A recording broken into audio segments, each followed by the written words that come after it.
Иним, менин азыр сизге айткан сөзүмдү жакшылап эстеп калыңыз. Кыргыз эли бир тарынса оңой менен кечирбейт. Азыр ичара тытышып, бири-бирин каралап жаткан эски саясатчылардан эл тажады. Алардын баарысы убагында депутат, чиновник болуп, бийлик аралашкан адамдар. Көпчүлүгү Акаевдин, Бакиевдин жанында жүрүшкөн. Ал кезде саясий баатыр болуп кыйкырмактуусунун үндөрү да чыкчу эмес.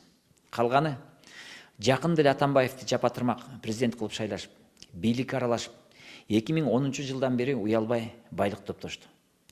Парламентке, өкмөткө отуруп алышып, улам-улам алмашкан сапатсыз аткаруу бийликтерин түптөшүп, улуттук кызыкчылыкка каршы саясий, экономикалык чечимдерди кабыл алышты. Суу кодекстерин өзгөртүштү. Жер үй жана башка кен байлыктарды сатышты. Жарандардын конституциялык укугун бузуп, биометрика мыйзамы аркылуу шайлоого катышууга чек коюшту. Элдин баарын кредитке, карызга батырып, кемсинтишти.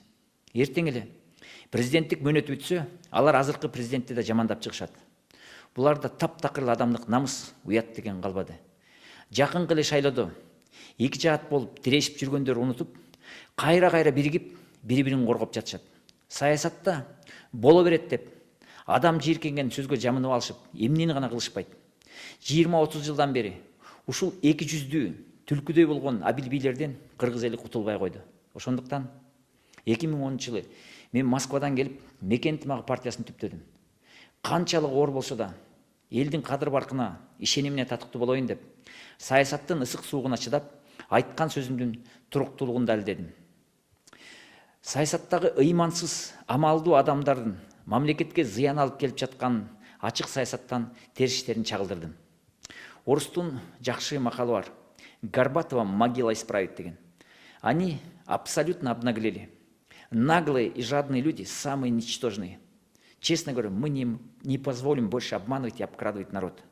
Таким людям нет места в политике. Силерден суранарым. Мен чыныгы кыргызмын деген батырлар. Эч ким түбөлүк жашабайт. Кедейим деп ыйлаган кыргыздын короосунда бир кою бар. Биз кыргыздар улуу тарыхы бар, ыйык салты бар, намыскөй калкпыз. Ыймандуу, туура ишке эрк кайрат көрсөтүп, биргелешип аракет кылсак, эрте кеч татыктуу турмушка жолубуз ачылат. Силерден жардамыңарды аябай коркпой, айланама биригиңерди өтүнөм. Чет өлкөдө кыйналган ини карындаштарыбыздын, эжелерибиздин намысын коргойлу. Элибизди бөлүп жарган ыймансыз саясатты токтотолу. Улуттук экономикабызды коргойлу. Элибизге билим берип, ар бир жарандын укугун татыктуу коргойлу.